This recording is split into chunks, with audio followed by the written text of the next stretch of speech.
I just That wasn't recording. I apologize, girls. I need a co-host. So with thought, speech, and action, since thought is the fastest of the garments and it's the least monitored because there's no one else to hear it, not even me outside of me, it needs to be attended to first. And so that's probably why in chapter 12 of the Tanya, Yud Base, right at the beginning, there are 53 chapters of just the first part, Likutei Amarim. In chapter 12, the Alter Rebbe is teaching us this thought technique. By the way, it's cognitive behavioral therapy. The Torah knows everything first. Shana mentioned I'm into the Torah. I like to find the Torah's source for everything that's therapeutic. If there's not a source or a consonance, if it doesn't agree with the Torah, I'm not going to teach it. If there's anything conflictual, it's not going to come out of my mouth. It cannot. It will go against the grain of what I want to accomplish here. So the Alter Rebbe is telling us this is so important. Your thought process, your mind is so important that it needs to be dealt with immediately and first before speech and behavior. This is my take on it. I could be wrong, but I've spoken to rabbis. Nobody's disagreed with my concept. And the Baal Shem Tov, we know, teaches us where your thoughts are. That's where all of you is. That's where you are. Your thoughts are the essence of all of this, the beginning of all of this. There was a very funny author. His name was Oscar Wilde. He wrote, "Thinking is the most unhealthy thing in the world, and people die of it, just as they die of any other disease." We drive ourselves mashuga with our thoughts. It's a joke. Don't worry. It doesn't actually exactly happen like that, but people can harm themselves through thought. They can create the stress response. I'm sure you've heard of the stress response. Some people call it the fight or flight mechanism. It's way beyond that. It's 5 F's: fight or flight. So you fight with the person or the animal or the monster. You flee, you run away from it. You can freeze, panic like a deer in headlights. You can fawn, like fake it. And you can flop and be totally inaccessible. So people go through life sometimes just faking it, maybe even kind of dissociated.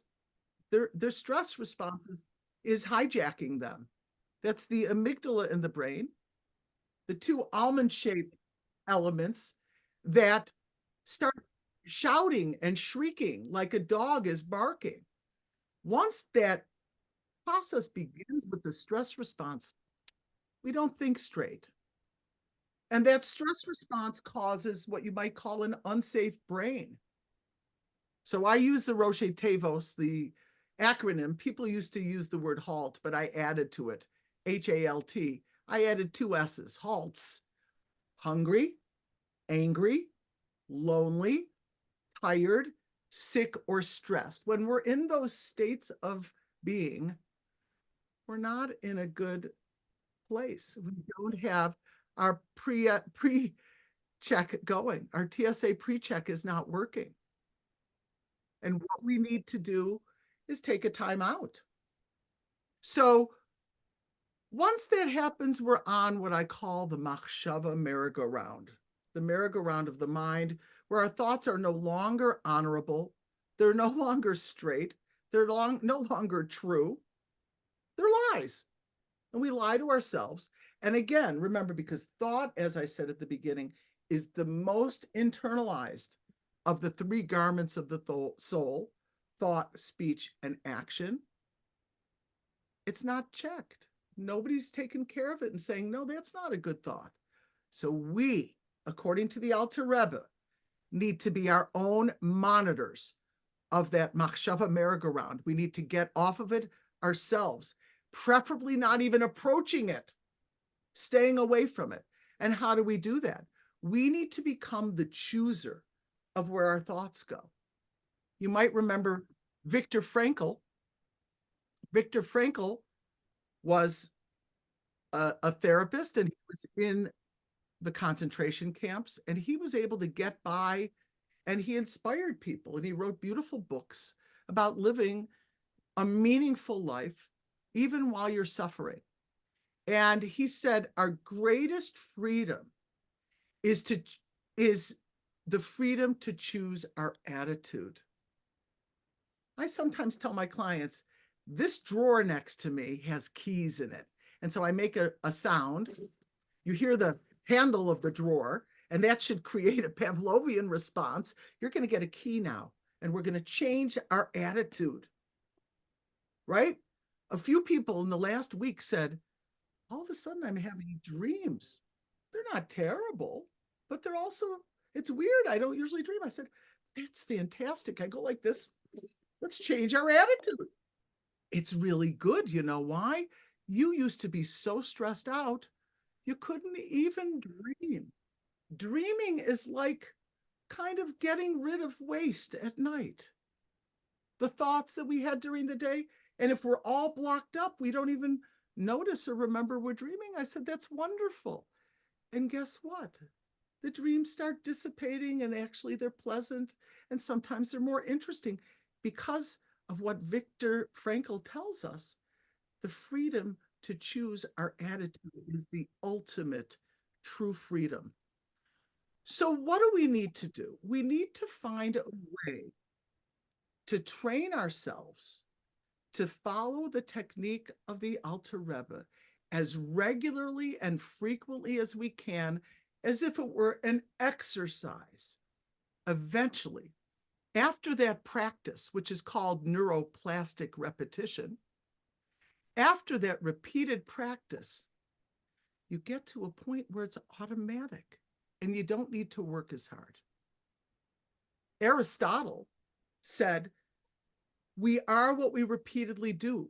Excellence, then, is not an act, but a habit.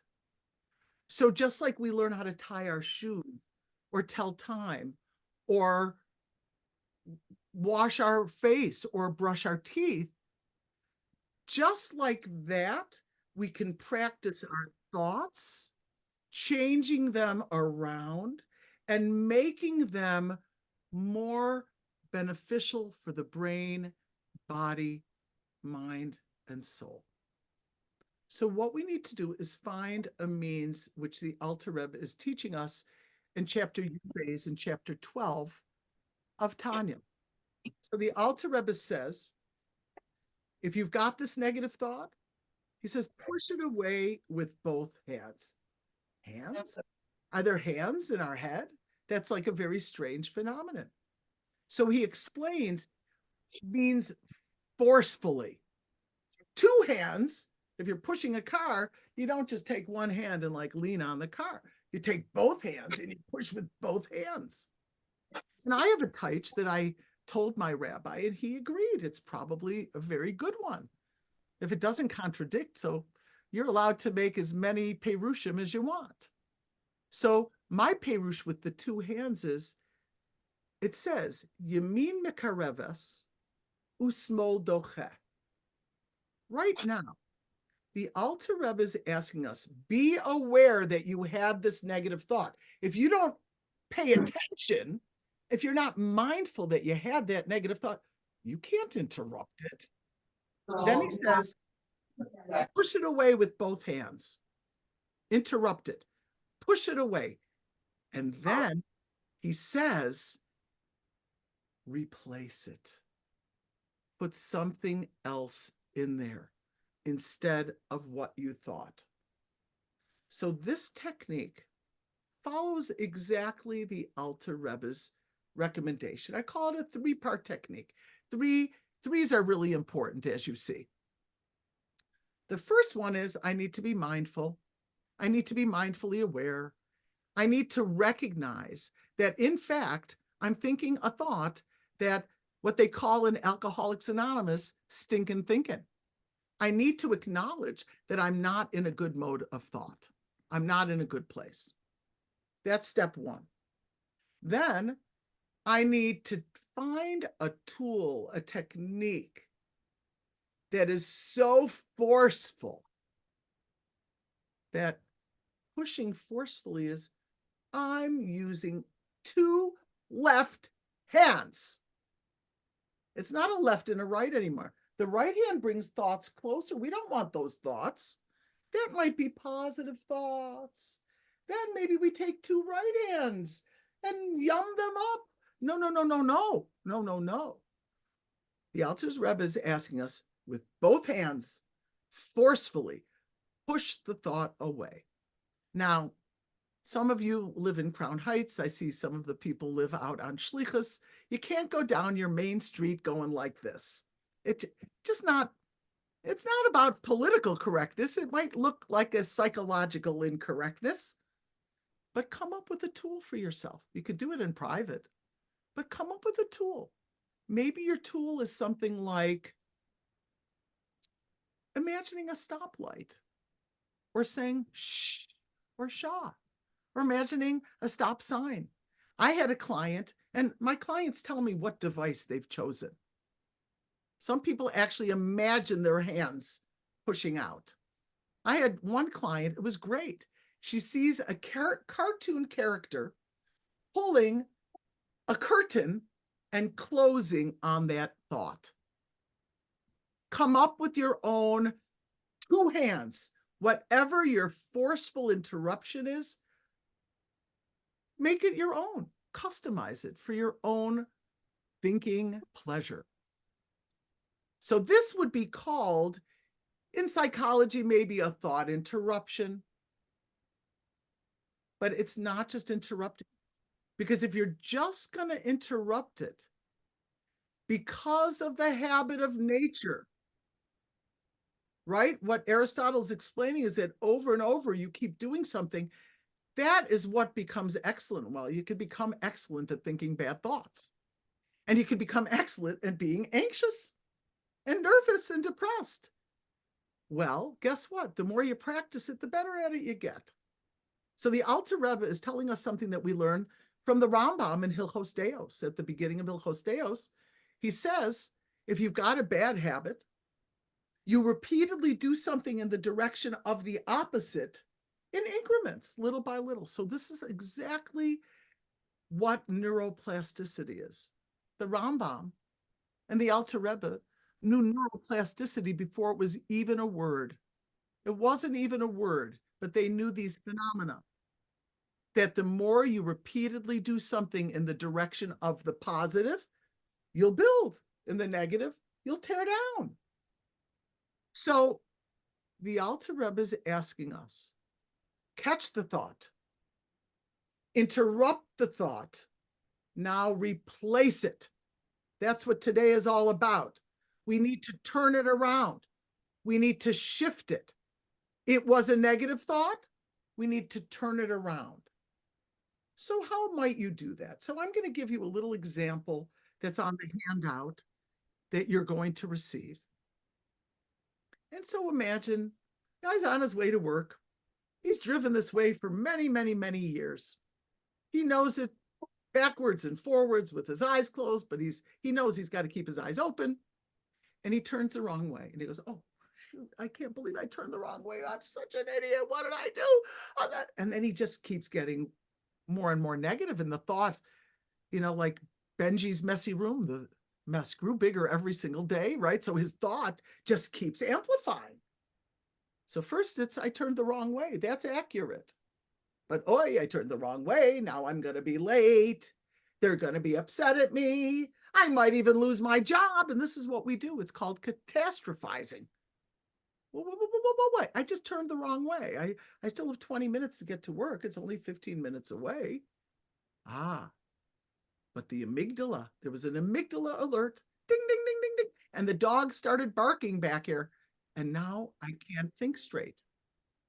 And so I'm thinking, machshava merry-go-round thoughts, crazy thoughts, like I'm going to get fired because I turned the wrong way. Das ist Michigan. Totally crazy. So what does he do? He learns this technique. He studies Tanya.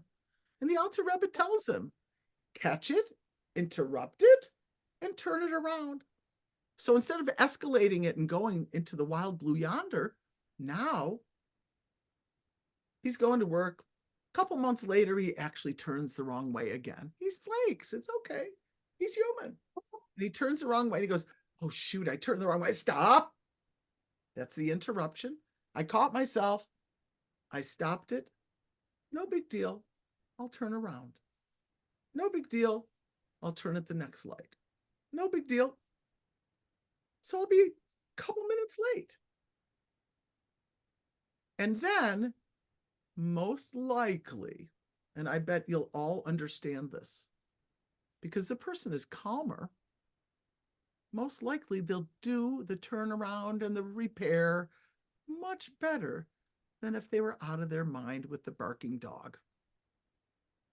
Because with that barking dog, oh, shoot, I turned the wrong way again. And oh my gosh, now I'm on, right? And we drive ourselves nuts.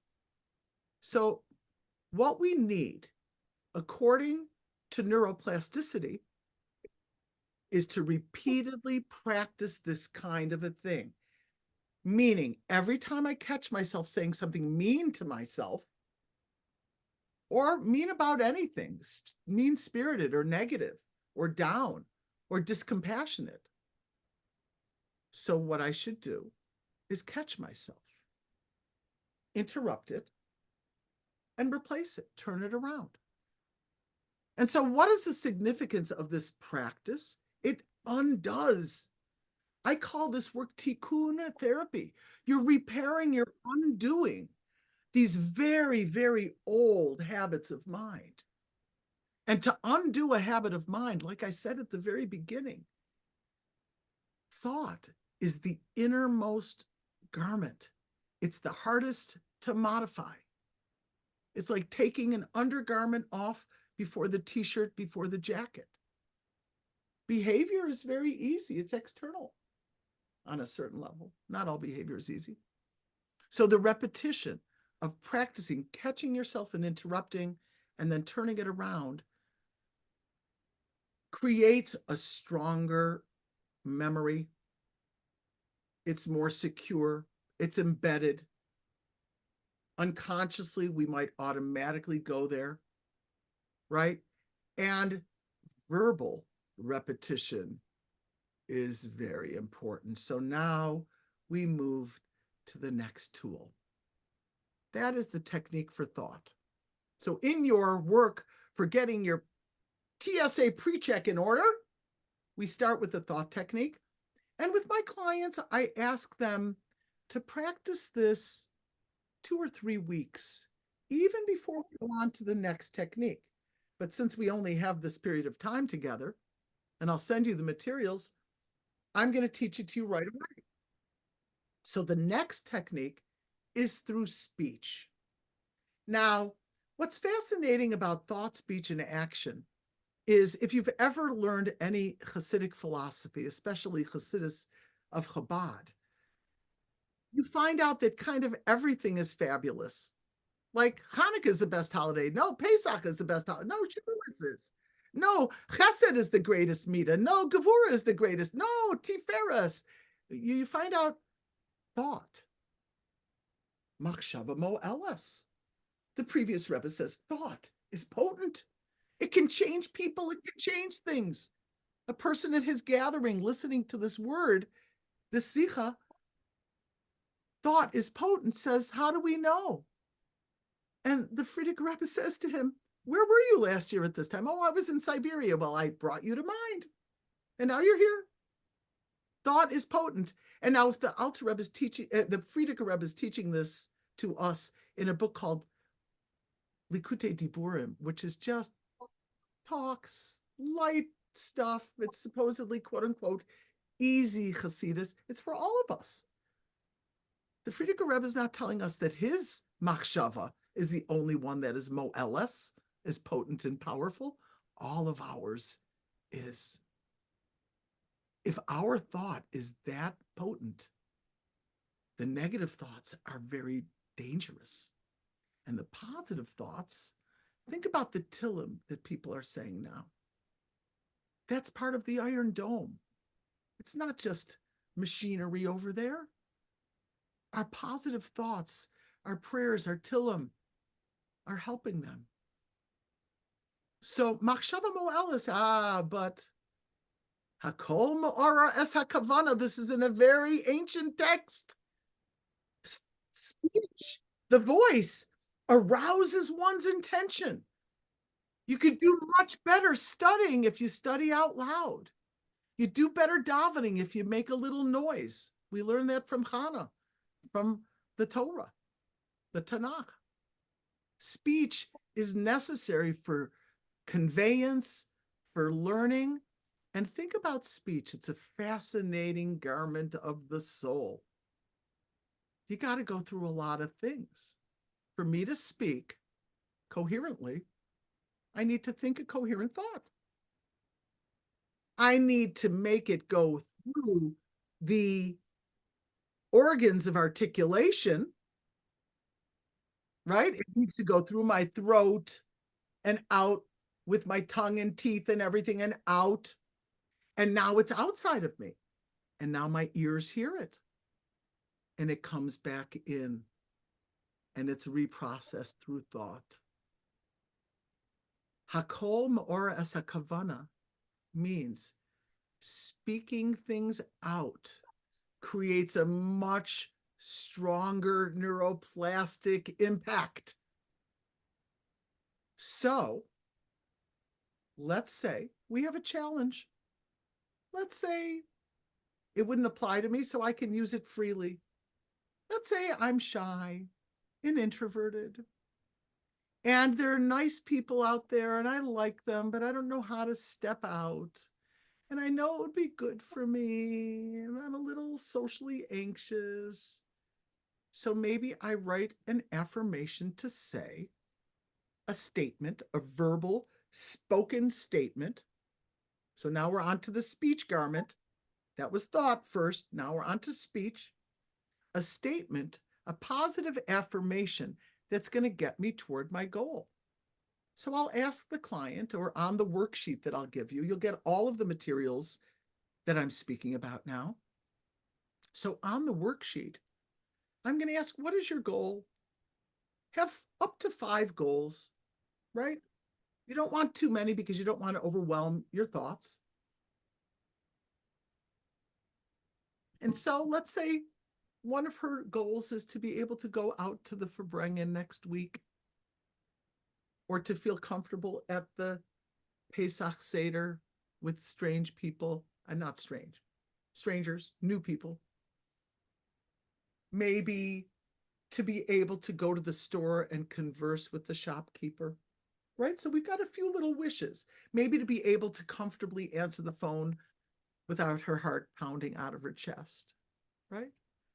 So let's say she picks one of those things, just to learn to become a little bit calmer. So she says, to get her foot in the door, something like, little by little, I'm practicing things to become more comfortable to meet new people. Now, that was a lot of little wedges to get the foot in the door. Now, this is called a positive affirmation. I once had somebody jump up at a class, say, affirmations don't work. I say, many of them do not. Correct. Why do you say that? And she said, I read, and I knew exactly what she was going to talk about. Louise Hay, a very famous, brilliant New Age educator, may she rest in peace, taught the world about affirmations, but she wrote them in a book. You can't take someone else's affirmations and say them. They need to be personalized. Additionally, many of them, she says in the present tense.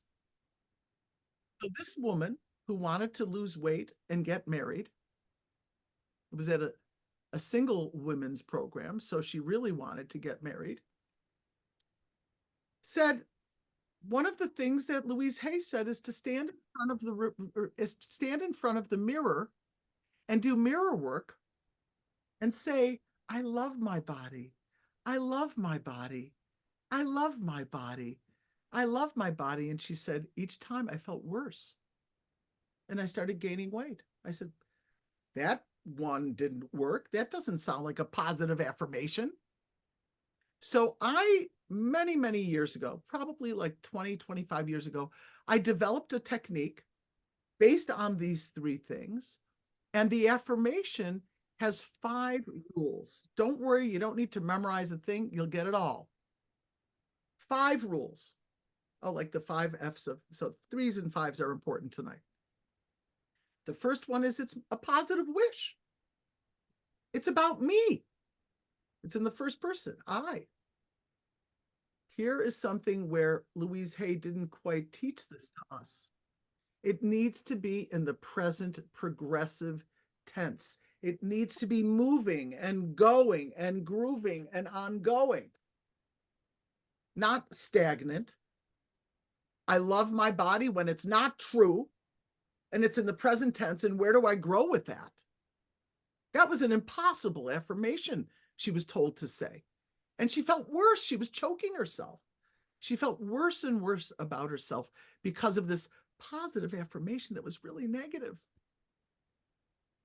So you get your foot in the door. So a person like that may need to get her foot in the door really gently. I didn't want to focus on her, but I told her my way is different. And other people gave samples and asked me to help them write affirmations. But the affirmation, let's say I might help compose for such a person, would be something like, little by little, I'm beginning to appreciate my body. Then you say that over and over. Remember, the neuroplastic effect of repetition is required to actually create the change. They say neurons that wire together, fire together, or fire together, wire together. Really, it's more neurons that flow together, grow together. You keep amplifying them. Keep practicing something, you'll get better at it, whether it's scales on the piano or a new language. I lately read a lot of science books. My husband has to hear me over and over repeating multisyllabic words just to practice reading them and saying them out loud to myself. So the practice in this would be, you might take this affirmation, little by little, I'm becoming more comfortable, or I'm starting to appreciate my body. Let's say they say that for a week and it gets too easy. So we change it and tighten it up and make it a little bit more difficult. And I had a hokey way of doing it. It's really the best way to do it, but people aren't doing it these days. People have too much to do with their phones and their computers. But the best way is the neurographic effect of handwriting. There's a very incredible effect when you put your hand on a paper and move your hand. And everybody's handwriting is unique and different. It's your personality. I worked very closely with a graphologist, may she rest in peace. And it was fascinating what you could see. The Rebbe speaks about handwriting. It's fascinating. The best way to do it, you'll get the instructions, is I have a template. I'm going to draw something that kind of looks like it. It's not fancy, but a template. It's just 10 up on a page, 5 down one line, 5 down the other. You're writing 5 affirmations. Write them out. Write them out. Write them out. Write them out. Say them as you're writing them out. Say them as you're writing them out. Typing doesn't quite do it. It's gone. The word is gone before you've even thought about what you were typing. I can type without thinking. I'm sure many of us can. You can write without thinking, but it's a little harder. Don't we want this to be intentional? Don't we really want to make the replacement work? If we're really replacing our speech, if we're really replacing our thought and our behaviors, it needs to be through and through. I call that durch und durch, a through and through. All the way. Our thought, speech, and behavior need to be affected through these 3 activities.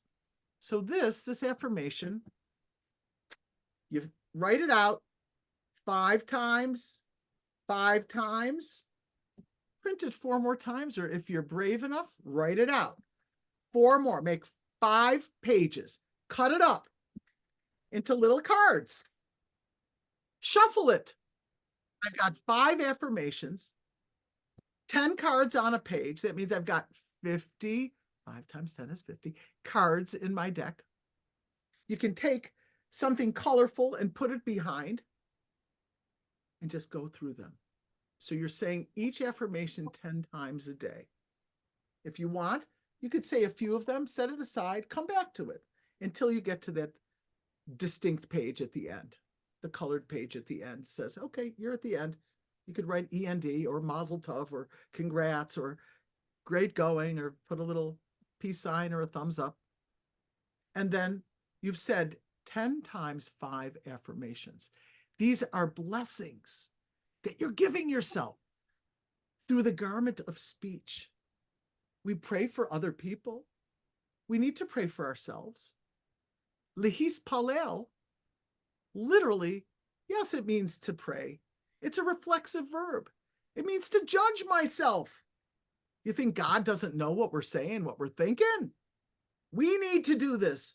Why do we say it out loud? God can't hear us inside our head. He can hear us. We need to judge ourselves through speech. And now, the last garment of the soul, action, behavior. Again, each of the 3 requires repetition. It's not enough to just do it once and geendigt.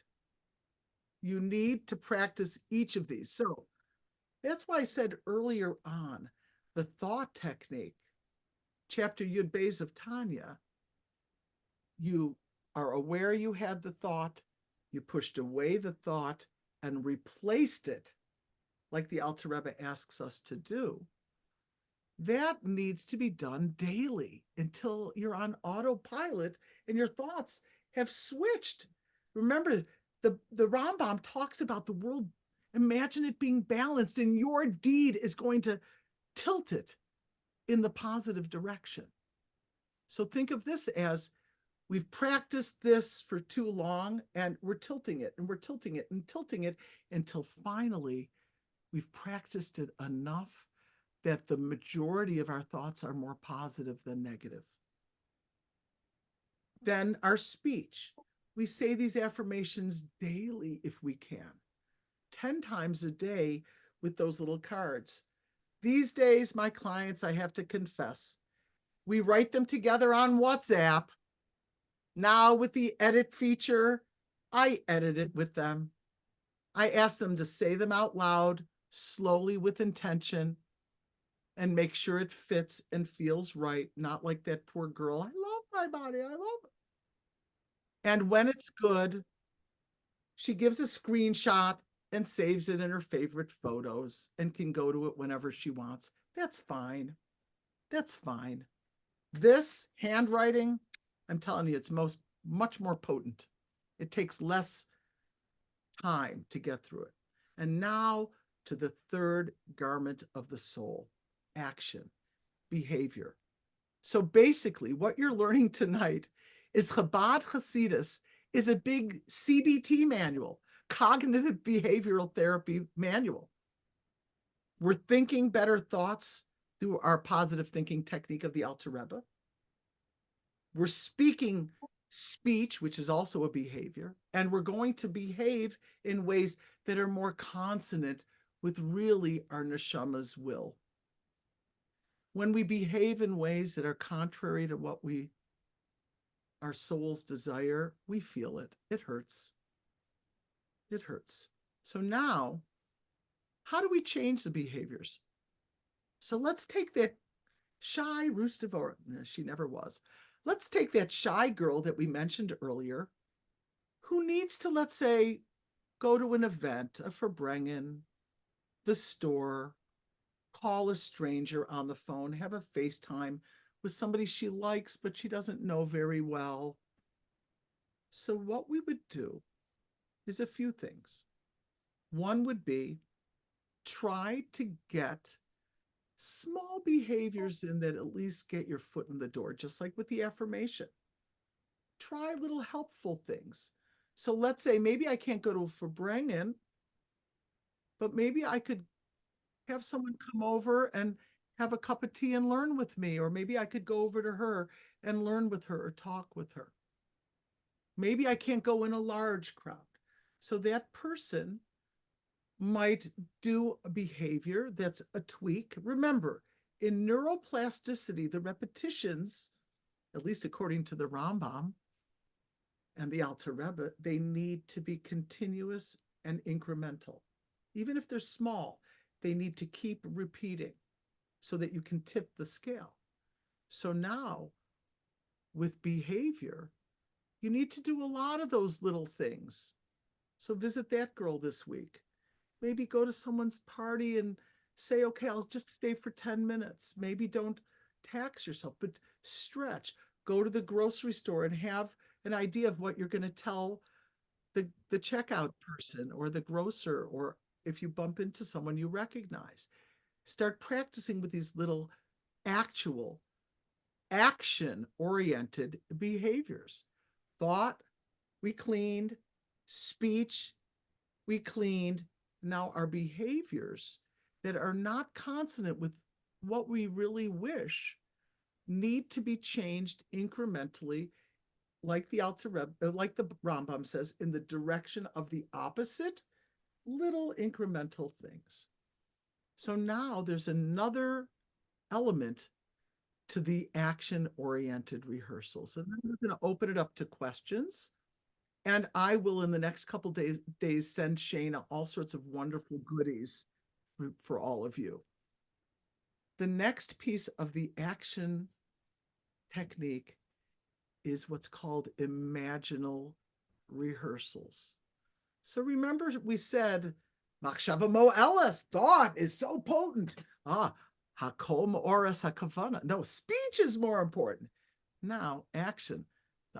Our Rebbe says all the time, the Hamaisa Hu Ha'ikr, action, deed, behavior is what really it's about. Did you light the candle, or did you just think about lighting the candle?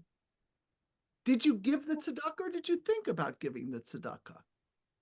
So action is the most essential. However, ironically, in the garments of the soul, it's kind of easier because it's more external.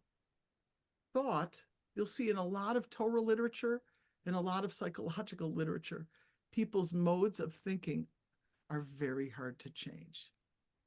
Now, with this behavioral, we had rehearsals like you go to the store and say something to the grocer, or you go to a birthday event or whatever for a brief period of time. Now we do it in our mind. Remember, we said Machshava Mo'eles. If thought is potent, so what we do is thought, that action that's within thought. Remember, Sphira is coming up. I don't mean to scare anybody, but Pesach is next week. Oh, oops, I shouldn't have said that. Sphira is coming up, and in Sphira, we talk about chesed that's within chesed, and gevura that's within chesed, and tiferes that's within chesed, etc. In machshava, dibur, and maisa, thought, speech, and action, there are also these inter-inclusions. Hiskalulus, it's called, where we inter-include thought and behavior. So I'll tell a client, sit in your living room or dining room or kitchen or bedroom and close your eyes and imagine you're walking to the grocery store and you're nervous to encounter the grocer, but you've got a little mini script that you've memorized and you're about to say hello to him and how is his day and blah, blah, blah. And as she's imagining this and she's getting closer to the grocery store, her heart starts to pound. And she goes, oh, but I'm in my living room. I'm in my kitchen. And so what this is called, this is a very high level of anxiety tool called exposure. When a person avoids the frightening thing, it gets scarier. Remember Benji's messy room? The mess grew bigger every single day. Don't avoid the problem, inch up on it. Put your foot in the door little by little. So she's doing an imaginal rehearsal, it's called, in her living room. And imagining that scary walk to the grocery store, but I have my script and I'm going to say hi to him and ask how his day is and how his children are. And I'm in my living room. Okay. So I do it again. And each time I practice it imaginally, mentally, I get better at it and it gets less frightening. And now it's familiar. Now I can actually take the walk to the grocery store and do the actual behavior because I did the hiskalulus, the inter-inclusion of behavior in thought. I saw myself doing the behavior. By the way, we see this in our Hasidic stories, right? Where a Rebbe thinks of somebody, like we said in Machshava Mo'elis. The previous Rebbe thought of the Chassid who said, how do we know that Machshava Mo'elis, that thought is that potent? Well, where were you last year? Yeah, in Siberia. Okay, now you're here. I thought about you. And we heard stories about Reb Mendel Futterfass writing an imaginal letter to the Rebbe and it getting to the Rebbe and his Rebbe contacting Reb Mendel's Rebbitzin. So these are the 3 techniques. You'll get lots of materials in the next few days. The thought technique based on Perek Yud Beis of the Tanya, the speech technique based on Hakol Ma'oras HaKavana and moving toward your goal incrementally according to the Rambam, and the imaginal and actual behavioral rehearsals. So now I'd like to open it up to questions. I can go at least until 9. Anybody have any questions? You can raise your hand. Shana, you can unmute Yeah, that. if anyone has any questions, you could either ask me to unmute or you can message on the group or you could message to me and I'll pose it to her. It's your choice. Any questions? Wow, is that clear? Nobody has a question? Is that clear, I guess? Or maybe they're all shy people like that last example that I gave. So Maybe. I have a little, I'm not going to sing it because I noticed 1 or 2 gentlemen are here, but I wrote a little ditty. It's just a kind of a one-liner. It's like one phrase. And it's about this idea of being present first, to be able to use your thought technique, to be able to replace it. So I call it live in the now. Stay in the moment, live in the now, practice it often. Soon you'll know how. So if you can stay off of your, what we mentioned, the machshava merry-go-round, the merry-go-round of the mind, by catching and interrupting your thoughts and swapping them out, and by practicing these verbal affirmations over and over to move you up toward your goals, and do behaviors and actions and imaginal rehearsals that move you closer to your goals, you will be blessed. You'll be blessed with a much happier, less painful and stressful life.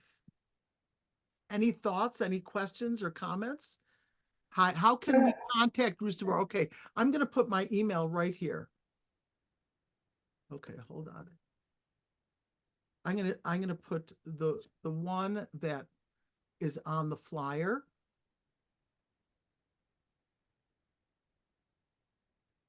Okay, a second question was also, what were the affirmations? Which affirmations?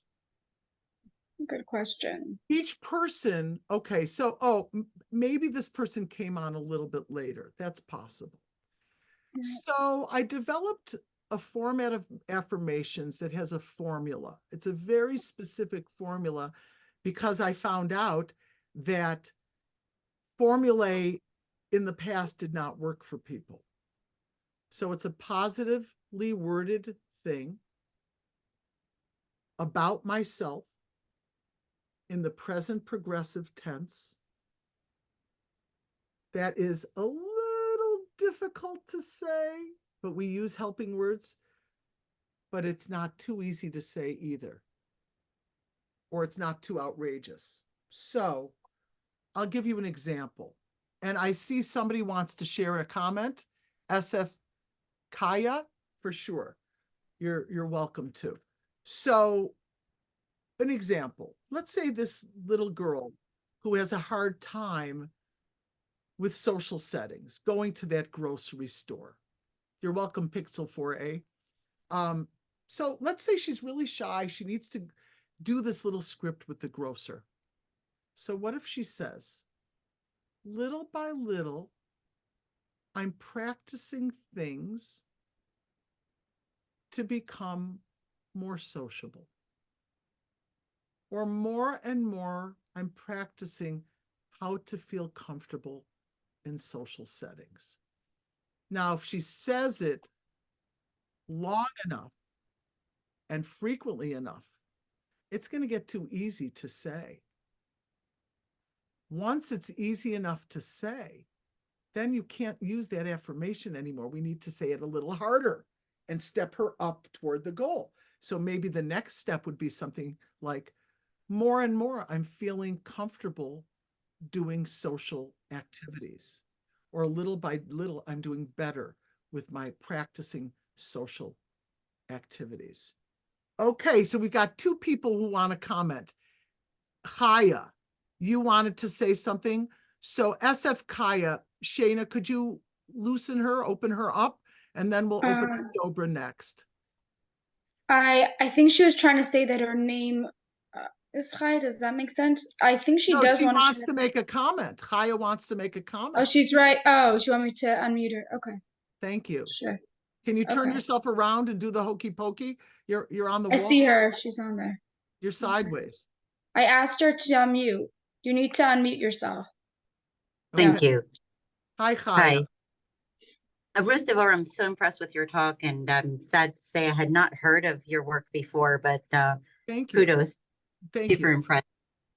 I just want to add, and I'm sure that this is something that you probably touched upon, and I'm sorry I'm maybe a little bit distracted, but I'm sure you work on this in therapy, and I'm pretty sure that this is something that the Friedrich Rebbe, and I know the Rebbe always spoke about, which is, you know, just as there is power in positive affirmations and these become materially real, it is equally important for us to avoid negative affirmations.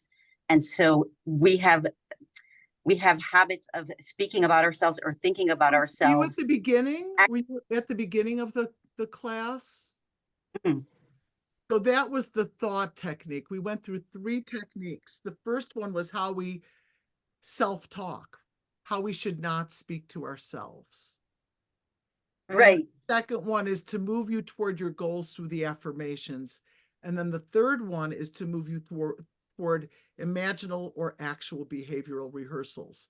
You'll get all the materials if you'll email me. Somebody texted me. I don't want to take texts, please, even if you know me as a wonderful WhatsApp friend. If it's in the email, it won't get lost. In texting and WhatsApping, it's going to get lost. I don't want to forget you. Anyway, thank you, Chaya. Are you a therapist yourself? Physician. Oh, what kind of physician? Family practice. So I do outpatient and inpatient. Wonderful. Well, they're lucky to have you. You look like a very friendly doctor. Thank you. Okay. The and email, you look like a therapist. So the email is in the chat. It's rd@tortherapeutics.com. I could put it up there again. Dobra, you had something you wanted to share. I just wanted to share a quip, something that happened with Rooster Vor and I years ago. We were very I hope it's close. not embarrassing. It's not embarrassing to you, only to me. But Oh, I how want to brave. share it. Dobra, you are very brave. Wow, in front of quite a few people. God bless Yeah. you. So years ago, I'm fearful. I'm much better than I used to be. And Rustivora and I would hang out together. So one day we were on the train going somewhere, and for some reason, I don't remember why, maybe you do, she said, let's go to the next I know car. exactly why. Can I fill in a couple blanks? Yes. Fill in. But I'm going to tell We what were happened. going on mitzvah campaigns. We were on our way to Columbia Dormitory, the Barnard Dormitory for girls. And what I did was a little lunch and learn in the lobby. And people would bring their bagged lunches, and I would try to bring one girl, one woman, they're called women these days, from Crown Heights each week. And that week I asked Deborah to come. She said she didn't want to come because she's shy. What will I say? I said, you don't need to say anything. Just be beautiful like you are and come with me. We went into the subway. It was a scorcher. It was probably the spring toward the summer. We got into the first train that stopped, and all the windows were open. Oh, Which so that's what it means was. in New York, there is no air conditioning in that car. Take it away, Dobra. So Rustivora says to me, let's go to the next car. Because it was I'm air like, "Oh, conditioned and I'm hot. yeah, we were hot, we were boiling." She's like, let's go to the next car. So I'm like, go to the next car. We're traveling and moving, and I don't think so. Anyway, to make a long story short, she made me go between the cars. Yeah, we did. We were wild. We were wild. It was like, you see the door opening, it's cha-chunk, cha-chunk, cha-chunk, cha-chunk. And I'm, come, Dobra, come in my arm. And what happened when we got to the next car, Dobra? I guess I was happy, because when you do something that's difficult, afterwards like, you It was like a shriek, and it was cool, and it was air conditioned. It was very memorable to me as well, Dobra. anyway. Thank you for sharing. So what Dobra is teaching us, this is also part of behavioral therapy. She's talking to us about, remember I said when somebody has very severe anxiety or OCD, we teach them exposure therapy. Dobra, I'm sorry, I wasn't quite a therapist at that time. I was just working for Machon Chana. I know. What did I know? I didn't mean to overexpose you. Sorry. One of her experiments, and that's why I behave as I do today. I can blame Betty. That's why you could speak here. See, I opened her up on the 3 train at Kingston and Eastern Parkway. Oh, God. Thank you, Dobra, for the memory. Yes, absolutely. Anybody have any questions or comments or stories? There's one last one that I want to open up just in case people do have this. Sure. So you were giving a lot of tools for people who, it seemed like it was specifically more for people who are anxious about things that are not really real. But what if someone's going through something that is dangerous? This is for real. This is for real. Life happens. I don't want to say the. So when there's a danger, let's say, what do we? When difficult things are happening. Ask me in a different way. Say, mommy, can I have your attention? Sure. Oh, sorry. Let me just mute that one. Okay. Yeah. So when difficult things are happening, we still need to rise to that occasion. And you see that there are people in life who do. Big, crazy things happen to them, and somehow they pull through in an amazing way. Now, I'm not saying we're all heroic like that. However, beginning with a program like this, developing a different way of thinking, a positive attitude, creating a way of speaking to yourself that's encouraging you and uplifting you and building you, thinking thoughts about actions and behaving in ways that feels consonant with who you are will give you one level of bolstering. We would need many more classes for me to teach you another set of techniques to calm the person. And that I can give you the link that I taught at JLI at the Jewish retreats, National Jewish Retreats. I can give you the link to that talk, which takes you all the way through it. I call that the three-legged stool. I'm into 3s and 5s. The three-legged stool is calming the neshama, giving what I call a calm balm through bitachon, calming the mind through meditation, which is a particular type of meditation that's totally neutral. It's not a Jewish meditation. This is a format of meditation that the Lubavitcher Rebbe asked for in the late 70s. And the third element is a breathing technique for the body, to relax the body. So these two toolkits together, combined, bolster each other. But it's 9:05 on a Monday night, and my beloved husband came from school, and I bless you, Shana Williamowski, and all of your wonderful groups that you lead. God bless you. And you've got quite a beautiful following. I send many clients your way, even though you don't know, wink, wink, wink. Clients, they don't know. Don't worry. She doesn't know. Anyway, God bless you with your work. Bitachon is one of those important legs of the stool. So I'll share the three-legged stool from National Jewish Retreat. And I think your audience will have a lot to chew on, a lot to think about, a lot to work with, especially before Pesach. Pesach is a reality. It is frightening. It's expensive, right? I got to pay taxes. I got to pay for Pesach. I got to pay for the cleaning lady, right? Et cetera, et cetera. It's a hard time. Aren't we all a little worried?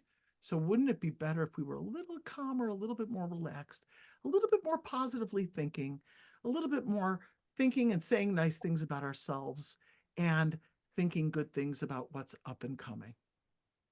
Anyway, Thank you so much. This so was incredible. welcome. Thank you very much. There will be a recording, Tova. I see you just put that up there.